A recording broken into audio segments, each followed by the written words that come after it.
Hey everyone, and welcome back. I want you to picture something for me if you can.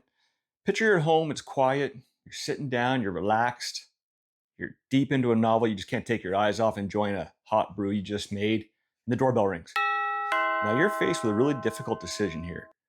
Do you gently set down your mug or save your page in your book? This decision can be overwhelming, but fear no more. You've now got a handy dandy decision making book holder, cup holder, eyeglass holder, thingamabob. This only took me about an hour to build, and it took less than $5 in material. So stick around, and I'll show you how I make it.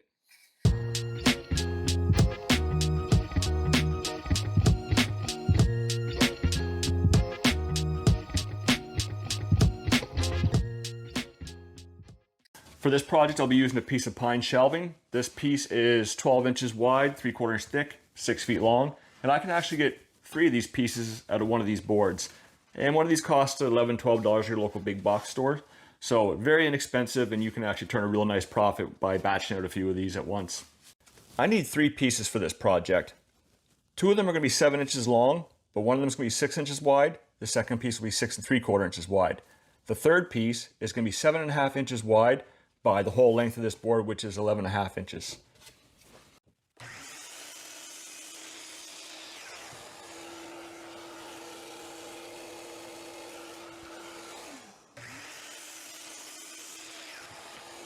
The 2 6-inch wide pieces only need to be 7 inches long, so I'm going to go ahead and cut them down to size now too.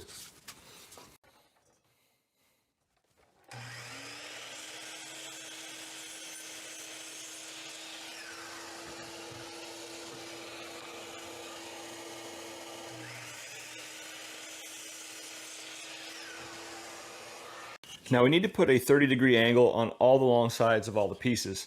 Now we got 2 pieces that are 6 inches and 6 3/4 by 7. So I went and actually marked the long side just so I don't get it mixed up, because I've done that before so many times. And since my table saw blade's at 90 degrees, I'm going to have to set it to 60 degrees so that I end up with a 30 degree on the piece itself.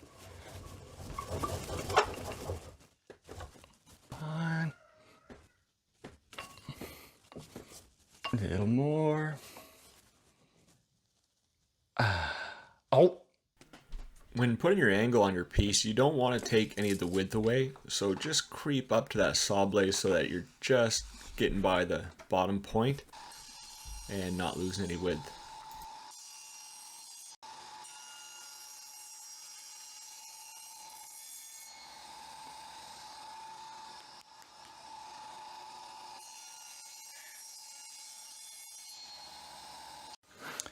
So to mark out where I want my indentation, you just grab your favorite coffee mug. For me, that happens to be this one here that says "Good Morning Handsome."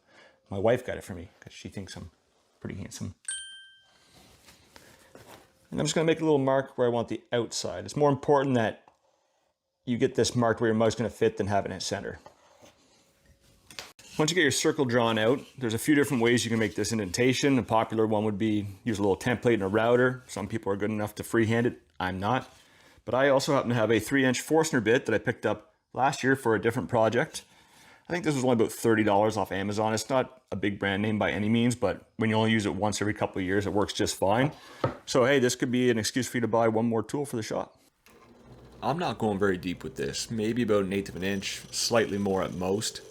And keep in mind that if you are using one of these, you got the little point at the bottom of your bit too, so you don't want that going through to the bottom.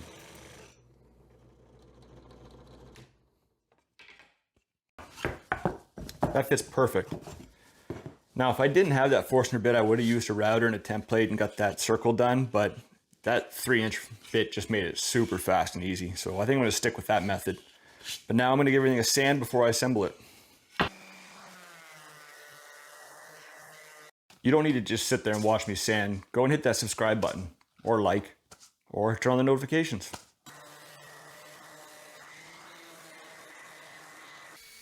And if you got one of these little drill attachment sanding pads, they work perfect for the indentation.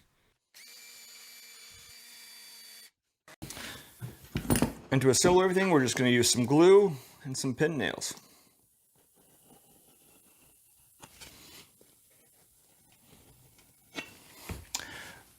I just glued that in the wrong spot.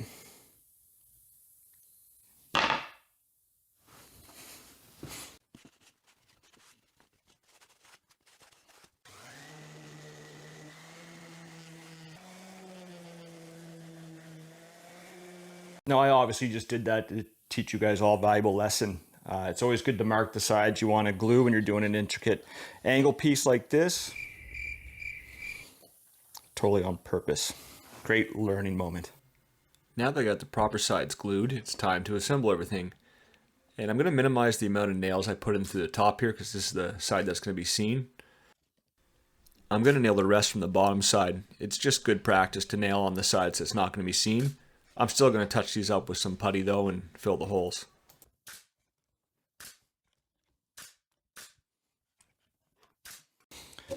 I'm going to put a nice coat of this Minwax Special Walnut color on the whole thing.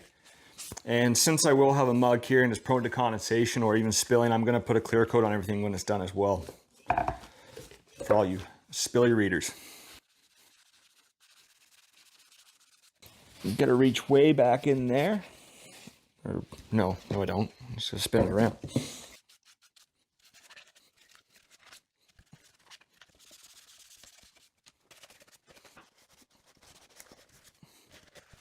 I'll wipe off all the excess stain and give it a couple coats of clear coat. Now that looks pretty good, and it was easy to make, and best of all, it was inexpensive to make. So let's break it down.